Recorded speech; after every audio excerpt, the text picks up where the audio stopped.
नमस्कार दोस्तों, आप सभी का स्वागत है मेरे चैनल होम मेकर गुरु में। दोस्तों आज मैं आपको बताऊंगा आपको बाउंड्री वॉल को कैसे बनाना है और एक बजट फ्रेंडली बाउंड्री वॉल अपने घर में, अपने प्लॉट में और अन्य गार्डनिंग में भी आप एक बजट फ्रेंडली वॉल कैसे बनाएं और वॉल को कैसे सुंदर बनाएं।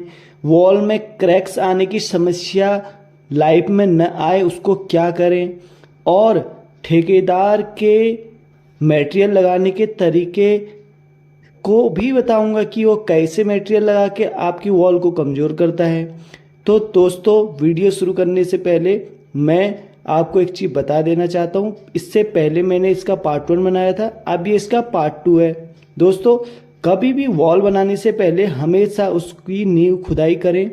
नींव खुदाई में अगर आपको ईंट नहीं लगानी है उससे आपके पैसे काफ़ी बच जाएंगे, इसलिए आपने उसको ईंट के बदले जो भी पत्थर उसमें निकले हैं उसकी नींव भरनी है।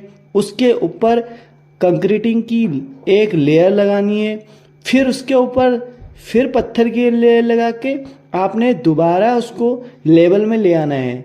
लेवल में लाने के बाद दोस्तों जो ईंट का आपका कम से कम 5 से 6 हज़ार रुपये बच जाएगा, उससे आपने सरिया ले लेनी है। सरिया आपने इसमें 10 mm की लेनी है दोस्तों। उसकी आप एक लंबा बिम बनवा लीजिए। बिम बनाते वक्त हमेशा रिंग का याद रखें कि रिंग कितनी डिस्टेंस में लगाना है। रिंग हमेशा 5 से 6 इंच में ही लगाएं और रिंग की डिस्टेंस के बाद आपने उसमें अच्छे से कॉलम्स को फंसा लेना है। कॉलम्स को दोस्तों जैसे कि आपको मैं वीडियो को ऑन ग्राउंड दिखा रहा हूँ दोस्तों। और हमेशा जब भी आप लंबे बीमों को भरते हैं तो उसकी शटरिंग का इस्तेमाल हमेशा अच्छी शटरिंग से करें। देखिए यहाँ पर मैंने ईंट के बदले प्लाई की शटरिंग का इस्तेमाल किया है और मैंने इसमें प्लाई की शटरिंग के साथ साथ हमेशा जो लंबा बीम है उसको नीचे से उठवाया है।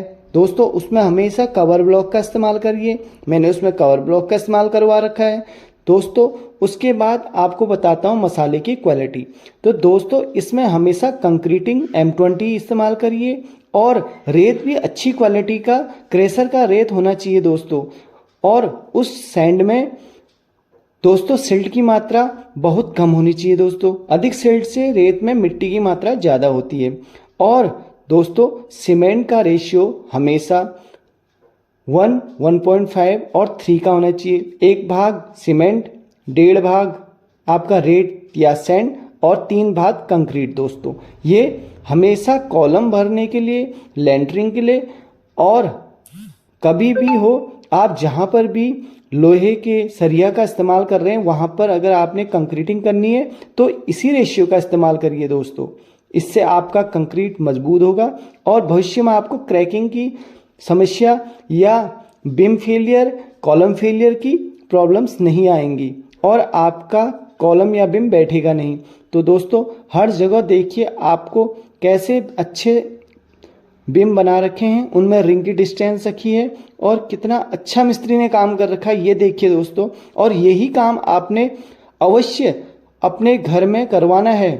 कई ठेकेदार जल्दबाजी के चक्कर में ये बीम कॉलम नहीं डालते हैं, इनको अवश्य डालना है। वो कहते हैं हम ईंट का ही आपका बनवा लेंगे और नीचे DPC डाल देंगे, मगर दोस्तों उससे भविष्य में आपकी दीवार में जगह जगह क्रैक आते हैं क्योंकि कुछ समय बाद दीवार हमेशा ज़मीन में सेटलमेंट होती है। जब भी बरसात आती है तो आपकी ईंट की दीवार उसका लोड नहीं ले पाती है और जगह जगह दीवार में हल्का बैठने के कारण उसमें क्रैक्स आ जाते हैं और वो क्रैक्स बहुत भद्दे लगते हैं और दीवार भविष्य में गिरने का भी खतरा है और उस गिरने से आपको हानि भी हो सकती है और आपका कोई नुकसान भी हो सकता है। तो इसलिए एक बार खर्च कीजिए और कुछ मैंने ट्रिक्स बताई हैं जिससे कि आपका कुछ पैसा बच के उसके बदले सरिया आ जाएगा। तो ये करिए। और कभी भी हो कॉलम या बीम भरते वक्त हमेशा आपको वाइब्रेटर का इस्तेमाल अवश्य करना है। वाइब्रेटर के बिना आपके बीम और कॉलमों में अच्छे से उसके बीच में जो भी मसाला अच्छे से नहीं घुसता है। देखिए वाइब्रेटर कितने अच्छे से मिस्त्री इस्तेमाल कर रहा है, और मिस्त्री की कारीगरी देखिए कितने अच्छे से उसने शटरिंग की है, वो भी हैंडमेड शटरिंग है दोस्तों। और उसमें अच्छे से कितना अच्छा बिम भर रहा है। इतना अच्छा बिम मैंने कहीं जगह लेंटरों में भरते हुए भी नहीं देखा, जबकि ये बुनियाद और एक बाउंड्री वॉल का बिम है।